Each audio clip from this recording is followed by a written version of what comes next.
میسی سلام. سلام علیکم. خوبی؟ خوبم. میسی بله. امروز ما خونه نبودیم، تو چی خوردی؟ من از شکلات قیفی خوردم. خب آدمش توپی خوردم. آدمش بادکنکی خوردم. دیگه چی خوردی؟ دیگه دستمالم خوردم. دیگه چی خوردی؟ همینا. همینا رو خوردی فقط؟ آره. دیگه چی خوردی؟ همینا. من نگاه نکن پر رو. چیه مگه؟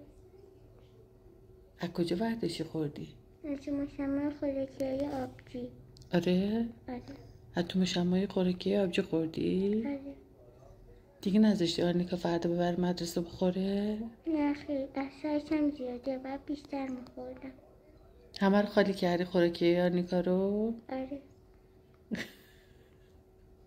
میسی؟ خوشمزه هم بود، آخه خوش به حالیش میشه. آره؟ میسی؟ آره. تو چقدر پر روی؟ میدونم. میسی؟ بله. چقدر میشی میکنی مامان. دورت بگردم بله قیامش رو نگاه کن. میسی؟ میشی چه صدا؟ انگاه خوب آقا تو